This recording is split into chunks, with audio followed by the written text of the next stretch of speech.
আজ আমি তোকে যে গল্পটা শোনাবো সেটা সাধারণ কোনো গল্প না।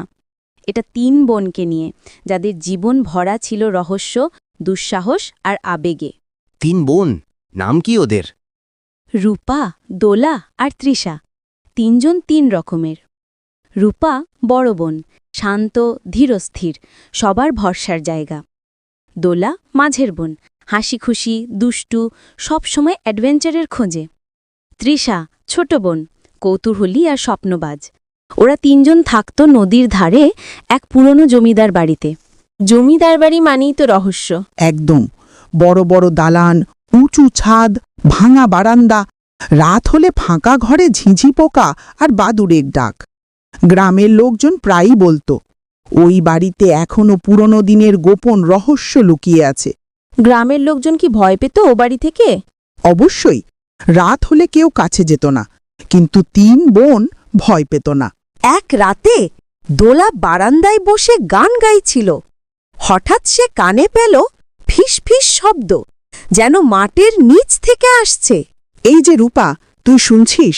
কেউ যেন নিচ থেকে ডাকছে। আরে, নিশ্চয় হাওয়ার শব্দ। বাড়ি পুরনো, ফাঁক ফোকর দিয়ে আওয়াজ আসে। না দিদি, আমি স্পষ্ট শুনলাম। কেউ যেন বলছে, আসো আসো। এটা ভূতের ডাক না গোপন রহস্যে? সেই রাতে ৩ বোন আর ঘুমোতে পারল না। পরদিন তারা ঠিক করল শব্দটা কোথা থেকে আসছে সেটা খুঁজে বের করবে। তারা লণ্ঠন হাতে নিয়ে নেমে গেল বাড়ির বেসমেন্টে। ধুলোমাখা ঘর, মাকড়সার জাল, দেয়ালে দাগ, সব মিলিয়ে ভুতুড়ে পরিবেশ। দিদি, দেখ, ওখানে একটা সিন্দুক। সত্যি, কোনায় একটা লোহার সিন্দুক পড়েছিল। তার গায়ে অদ্ভুত খোদাই। যে বিশ্বাস করবে সে পাবে আলো, যে লোভ করবে সে হারাবে সব। দোলা হেসে, ওফ, এর মানে সোনাদানা আছে ভেতরে। রূপা গম্ভীর হয়ে, না, এটা সতর্কবাণী, সাবধানে থাকতে হবে। তারা খুলতে পারল সিন্দুক। অনেক চেষ্টা করে তালা ভাঙল। ভেতরে পেল শুধু একটা পুরনো ডায়েরি। ডায়েরিটা পড়তে পড়তে জানা গেল, অনেক বছর আগে জমিদারের মেয়ে গোপনে এক ধন লুকিয়ে রেখেছিল। সে লিখেছিল, এই ধন শুধু সেই পাবে যার মনে লোধ নেই। মানে পরীক্ষার মতো? একদম। ডায়েরির শেষ পাতায় একটা মানচিত্র আঁকা ছিল, যাতে গোপন পথের দিক নির্দেশ দেওয়া। ৩ বোন মশাল জেলে সুড়ঙ্গ পথে হাঁটতে লাগল। ঠান্ডা বাতাস, পাথরের দেয়ালে পানির ছিটা, আর দূরে দূরে বাদুড়ের ডাক। তৃষা ফিসফিস করে, দিদি, আমার ভয় করছে। রূপা সাহস দিয়ে, ভয় পাস না, আমরা একসঙ্গে আছি। দোলা হাসতে হাসতে, আরে, এ তো মজার অ্যাডভেঞ্চার, সিনেমার মতো। অনেকক্ষণ হেঁটে তারা পৌঁছল এক বিশাল গুহায়। গুহার মাঝখানে রাখা এক জলজল করা পাথর, নীলকান্তমণির মতো। চারপাশে পানির তৃষা চোখ বড় করে, ওফ, কি সুন্দর।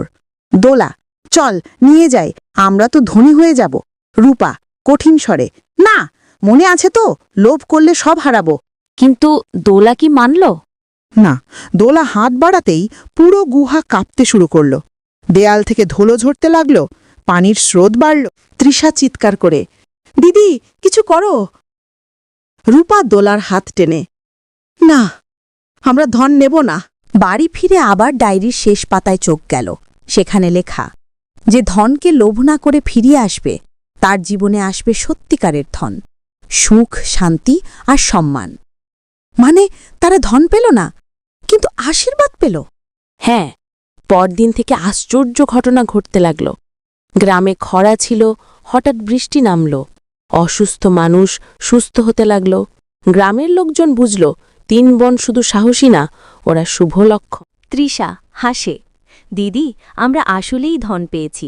মানুষের ভালোবাসার চেয়ে বড় ধন আর কিছু নেই। দোলা মাথা চুলকে, ঠিক বলেছিস, আমি বুঝলাম সোনা দানা দিয়ে সুখ কেনা যায় না। রূপা গম্ভীর হেসে, আমাদের ঐক্য আর সততাই আমাদের সবচেয়ে বড় শক্তি। বাহ, কি অসাধারণ গল্প! রহস্য, অ্যাডভেঞ্চার, আবেগ সবই আছে। হ্যাঁ, এই গল্প থেকে শিক্ষা কি জানিস? আসল ধন হল মানুষের সততা, ভালোবাসা আর একে অপরের পাশে থাকা। একদম ঠিক। আর সেই কারণেই আজও গ্রামের লোকেরা ৩ বোনের গল্প বলে। তারা সাহস, সততা আর ভালোবাসার প্রতীক।